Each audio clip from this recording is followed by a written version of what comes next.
Hello, and welcome to the Her Money, Her Business podcast. This is a podcast for women starting or growing their own business and features episodes about knowing your finances, improving your money confidence, as well as guest interviews with women just like you as part of the specialty series Everyday Business Heroes. If you wish you were good with money, want to feel more confident managing your money, or want to struggle less while making money, then you're in the right place. And if you're new around here, this podcast is brought to you by my course Money In, Money Out that teaches you the basics of managing the money coming in and out of your business. I'm your host, Sonia Belzarolo, business financials coach, bookkeeper, and champion for women who want to be the master of their own financials. Let's get started. Hello, welcome back to the podcast. Today is episode 38, and I'm talking about the end of financial year, which for Australian businesses is now only 7 weeks away as I record this episode. So in May, it's a great time to start talking about preparing for the end of financial year because you still have a little bit of time to get organised. And then the follow on from that, which is then getting organised to lodge your tax return, whether you do that with an accountant or yourself. So the best time to prepare for the financial year is obviously the 1st of July when it ticks over, but the second best time to get organised is today. And so on this episode, I really want to give you things that you can start thinking about and start even putting into place, and to let you know what you should be doing right now as we come into the end of the financial year. And also, if this isn't an area of your business, whether we're talking about financials or whether we're talking about just the compliance part of getting organised and the stuff you need to do for the ATO, if you're not feeling confident in that, then I want to give you some things that you can get started on and feel like you're getting prepared for the coming months of finishing the end of financial year, and then also set you up for a good new financial year so that you really know what you should be focusing on from the new financial year, and you can have a really successful start to that year and being organised with your finances. Okay, so let's get stuck into the episode. So the first thing I want to talk about is tax planning. So if you have an accountant, then they may have already reached out to you and said or wanted to make an appointment with you to talk about tax planning. So tax planning is really just reviewing with your accountant where you're likely to end up come the 30th of June. And that is with the revenue or the sales that you've generated across that financial year, the expenses you have put through the business, and then the difference between those being the profit, which is your taxable income, plus or minus a few other things that the government puts in there when you do your tax return. And they'll also then give you some suggestions on how you can improve the final result, get the best result for you and your business. So as part of that, for example, they may suggest that you look at any purchases that you can make between now and the end of financial year. Anything, if you've got assets in your business, anything that you're thinking of selling or upgrading that they may suggest, depending on where those figures sit, they may suggest to wait till after the 30th of June and wait for the new financial year, or they may say go ahead and try and get that done by the 30th of June. So that's an example of some of the things that your accountant might suggest. So if you do have an accountant and you have a business where they feel like it's a big enough business to sit down and do some tax planning, then I really do recommend that you take them up on that and you do that, because it will allow you to get the best financial outcome for the financial year that we're in. And obviously after the 30th of June, it's too late to do that. So in the next few weeks is probably the best time to do that, or it definitely is the best time to do that if your accountant has reached out. If your accountant hasn't reached out to you and you feel like this is something that they should be doing or you do want to do, then reach out to them. Have a chat to them and say, shouldn't we have a chat about tax planning and make sure that I'm getting the best out of my business before we end the year? So there's no reason you can't do that. Now, on the other side of things, if you don't have an accountant right now, if you feel like you're not big enough to have an accountant, you're doing your own books and lodging your own tax returns, etc., so you're a smaller sized business, that's okay. But you still want to make sure that you're trying to maximise your profit and your taxable income for the year and get the best out of it. So you can do a version of this yourself. So if you're doing your own bookkeeping, and hopefully you're using Xero to do that, as I've said in many other podcast episodes, I recommend Xero. If you are doing your own bookkeeping and it's all up to date, then the easiest way to do this for yourself is just to run a P&L, profit and loss report. And you can do that in Xero under reports. So if you run a P&L, it will tell you based on the information you've put into the system, because your bookkeeping is up to date, or if it's as close to up to date as it can be, so you can get a rough estimate, you can have a look at where you think your revenue is going to end up by 30th of June based on what other business you've got coming in between now and then and what is already on the P&L. Same thing with expenses, and then minus expenses from revenue, and that's going to give you a profit. So these are all estimates because obviously we're not at 30th of June and anything can happen between now and then. But that's just giving you a rough idea on where you're going to end up.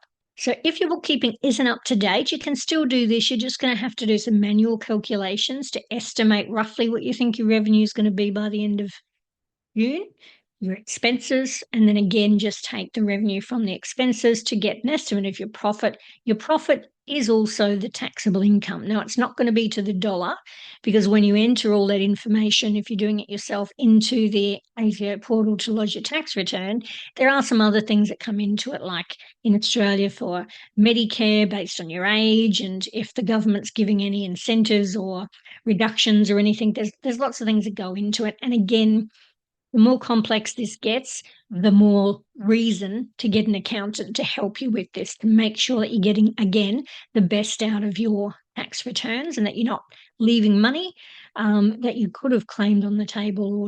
So let's just look at an example and I'll talk you through what this might look like. For a small business, maybe you've turned over sales in the financial year of $45,000. That's how much you've billed out to your clients. You've then got expenses. So let's estimate that you've spent $20,000 in expenses. That's quite high for a $45,000 business, but anyway, we'll go with this just for the exercise. So 45,000 minus 20,000 leaves you with a profit of $25,000, or let's just assume that that is the final result. So that's what you'll pay tax on. So at moment in 23-24 financial year, which is the one we're in now, ending 30th of June in Australia, your profit of 25,000 has a tax-free threshold included, and currently in this financial year that is $18,200. You don't pay any tax on that amount of money. You'll pay tax for everything over that. So from $18,201 up to $45,000, you're going to pay 19 cents in every dollar over 18,200 threshold. And that's what your taxable amount is that you'll owe to the government. And then the next bracket after that, if your business had a profit of 45,001 up to 120,000, again in this current year, 2023, 2024, then there's a different cent in the dollar amount higher than 19 cents that you'll be paying between those brackets. That is changing after the 1st of July. I will put a link in the show notes to the ATO, and you can have a look there and look over where you think you're sitting. That will help you do some estimates here. But what I think it's always good to know ahead of time is what is your taxable income likely to be this year? Because what you should have been doing for the year is putting away money towards your tax in a separate bank account. And if you're a business that's generating more than $75,000 a year, you should also be paying GST and charging your clients, and therefore you should also be putting GST into a separate bank account as well. So then when the bill comes in for your tax for that previous financial year, it's all there and it's ready to be paid. Because what you should be thinking is that a portion of the money that you are actually billing to clients and getting back as revenue doesn't actually belong to you, it belongs to the ATO. That's a good way of thinking about it, so that you're just putting that money away and it's sitting there waiting to be paid. The difficult thing when it comes to taxes and BAS and GST and all of that, it's very difficult to know how much you're going to pay, because at the beginning of a financial year, you don't know how many expenses you're going to have. You can have a rough idea how much revenue you're going to make, but if you have a really good year, then it just makes things really difficult to have a concept of how much you're going to be paying. And particularly in the first couple of years of your business, where you're flying by the seat of your pants and you're really not sure how things are going to go, it makes it really difficult to be across this and be really good at it. So it is a work in progress, but there are some things that we've talked about, and then I'll give you some other tips that you can use to really try and be across this.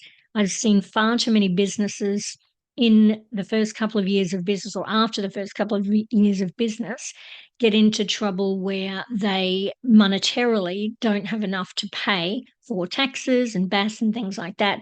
And you're constantly having to work that out with the ATO for payment plans and things. So it's not the best system. We don't have the best system in Australia for taxes and how that's collected for businesses. It doesn't really work in the favour of small businesses when you're trying to figure out everything else we're trying to do in business. But it is worth your while to get your head around it so that you can avoid getting into situations where you're owing the ATO lots of money, basically. So definitely check out that link that I'll put into the show notes to where you can read a bit more about this if you're not quite across it. Okay, so here are some things that will make a difference to tax time for you. Now, again, 7 weeks to go in this financial year. There's a huge amount of things you can do on top of the things you're already doing in your business for this financial year. But what I am going to give you are some things to think about for the coming financial year, because again, that's only 7 weeks away as well. And so you could start a new financial year with fresh ideas and motivation to really be across this for the new financial year. So the first thing we have already touched on this, but that is saving tax money. So every time you get paid from your clients, then having a separate bank account, and it's important to have a separate bank account. Don't just try and leave it sitting in your everyday business account. Better to have a separate one. Just put some money in there each week. Now, the percentage of that, is probably better to talk to an accountant and get their thoughts on how much you should put away out of money you receive. So, for example, if your regular invoice payments each week is you're receiving $1,000 from clients, then what percentage of that? 25 to 30% might be a good estimate, but I'm not an accountant. And it is better to get that type of advice from them so that you can really get a grip on what's going to best cover you. Definitely saving money every time you get paid is a great starting point there. Putting money aside as well, on top of that, you could again have a third bank account for savings or investment account to put money aside for any business purchases that you want to make during the financial year and invest back into your business, which as business purchases, these then are expenses that you can use against your revenue to reduce that taxable income at the end of financial year. So you don't want to get to 4 weeks before end of financial year and think, right, I need to spend some money. I need to get a new computer. How am I going to pay for that? So if you're putting away each week or each month, however you work that out, a small amount, then, come time where you want to invest in your business and have some business purchases there, then you've got some money there. So that's a good idea as well. If you are a big enough business that the ATO, and you've put in a couple of tax returns, so you might be a few years into your business, then the ATO will start to estimate for you how much money it thinks you're going to owe them in that financial year, and it will send you a notification on how much it expects you to pay each quarter, usually quarterly, depending on how big your business is, towards that called pay as you go. And so this is money that, let's say at the end of financial year, you owe $30,000 in tax. Then if the ATO has estimated correctly, then they might have asked you to pay $5,000 a quarter, or $6,000 a quarter, whatever their estimate comes up as, into the ATO, and that goes against your tax bill for the end of that financial year. So if that is something that the ATO has directed you to do, then tracking that so you know what you've already paid towards tax, just keeping an eye on that each quarter and tracking that somehow on a spreadsheet, let's say, so that your estimates of what you're going to have to pay by the end of financial year, you'll have a good idea on what your tax return actually is going to look like. So if you've already paid $20,000 towards that and your bill's 30 when you do your tax, then you've only got 10 to pay rather than the whole 30. But that won't happen until you're a couple of years into your business and you've put some tax returns in, so the ATO can estimate what they think you're going to be needing to pay each year. Around April, which is we're now just at the beginning of May as I record this, around April, start reviewing where you think you'll finish. An even better idea is to do this quarterly throughout the year, so that by the time you get to April, you've already got 3 quarters that you've reviewed and you're into the 4th quarter of the financial year. And you should have a fairly good idea how you're tracking, and you'd be able to estimate what that 4th quarter looks like. So when you sit down and meet your accountant, you're already far ahead knowing where you think you're going to fall, and you'd have a much better idea of what you'd like to do before end of financial year, etc. Keeping your bookkeeping up to date so you've got accurate figures. So this is a key one. So you don't want to just leave your bookkeeping until the 1st of July, where you take your box of receipts off to your accountant and say, could you please sort out my tax?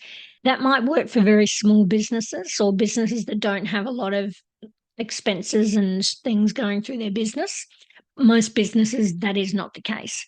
And so really keeping on top of your bookkeeping, whether that's you doing it and learning how to do that accurately, or whether that's you hiring a bookkeeper to do that, either way, keeping that up to date throughout the year is the best way for you to get to end of financial year, or even get close to end of financial year and really be able to accurately look at your figures and know where you're sitting. And finally, keeping your receipts and invoices in an organised system. So throughout the year, again, you don't just want to keep throwing things into a box or an envelope or a plastic sleeve and then get to the end and go, what is this? Where do I even start? That is just an overwhelming mess for any business owner. So keeping receipts and invoices in an organised system. So if you're manually doing your bookkeeping, or if you're manually keeping receipts and invoices throughout the year, then at least have some sort of organised system. So for example, a concertina file you can buy for $15, $20 at Kmart or Officeworks, and just divide it into months and put them into January, February, March, keep them in order, that sort of thing. Make sure they're readable. So you might need to photocopy them too. Some receipts really fade very quickly. But the ideal would be that you would be using Xero, and you can save readable copies. So if you're saving your receipts straight into Xero and reconciling and putting those receipts against the expenses that have gone through Xero, then you don't even need to keep the copies. You've got a readable copy. Just make sure it's readable when you save it, when you take a photo and save it.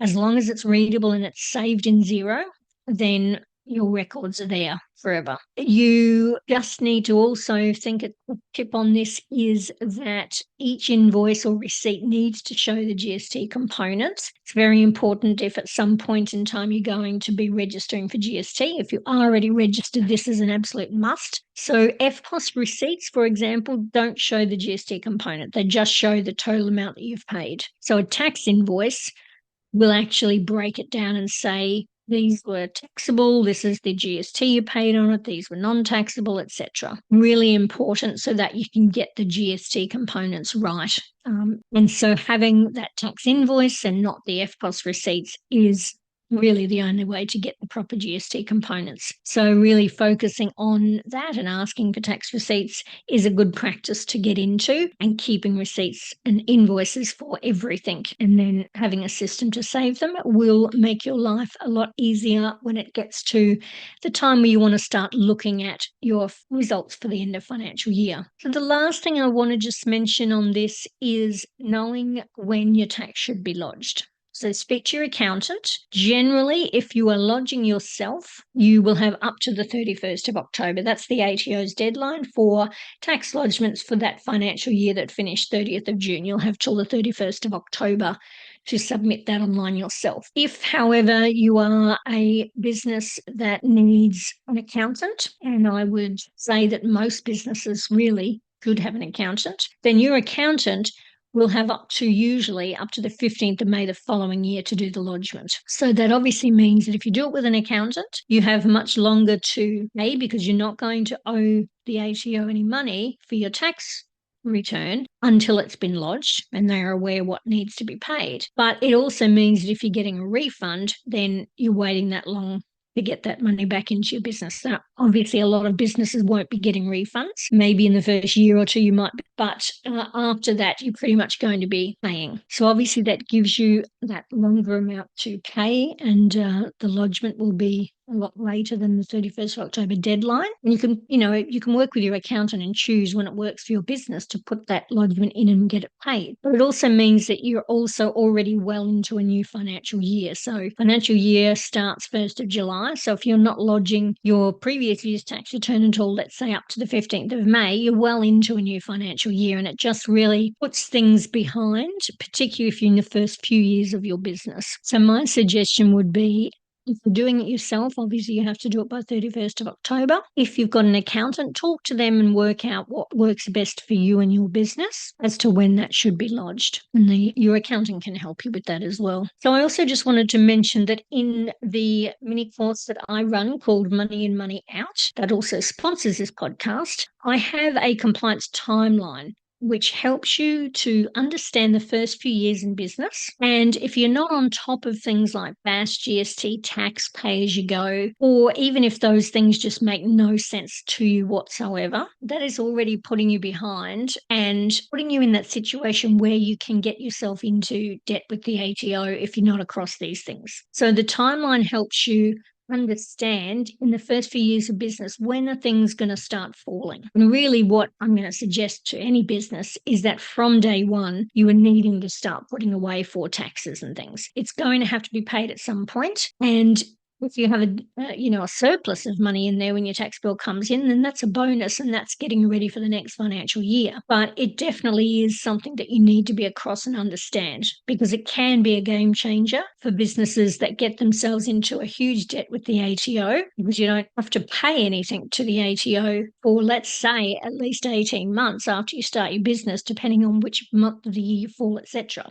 Sometimes up to 2 years. And so that is a crazy amount of time for a small business not to pay tax, and then all of a sudden you've now got a tax bill. It's very easy to fall into the trap of thinking that you don't need to put aside any of this money, or you might use it for other things, thinking, well, I've got plenty of time before I have to do anything about tax. It's just such an easy trap to fall into, and I don't want to see small businesses in this situation. And education is the best way to be across that and understand what the needs are. So anyway, in Memo, if you're interested and you want to learn a bit more about this, there is that compliance timeline in there, and there is a whole module on compliance to talk about this a little bit further. But for today, I hope that at least I've given you some tips on getting yourself prepared for that end of financial year that is quickly coming upon us. The 30th of June is not far away. And if you need any help with anything, reach out to me. I'm happy to answer questions.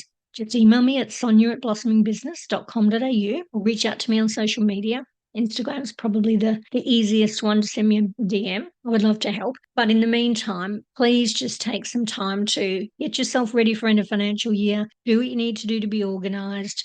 Speak to your accountant if they haven't reached out already to talk about tax planning if you think that's relevant for you, and just make your life easier, basically. So again, I hope that's helped. And otherwise, I look forward to sharing more and talking to you on the next episode. Bye for now.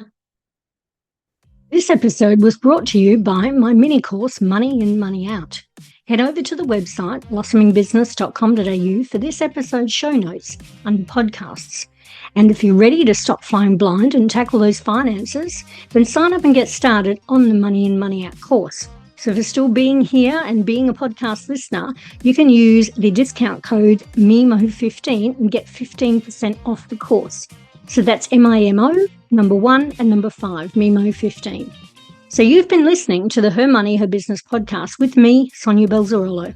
If you've enjoyed this episode, please also head over to iTunes and leave us a review. It really does help to get the podcast out to more people, and I love hearing your feedback. So thanks for listening. Here's to knowing your finances and growing your business, because it's your money and your business.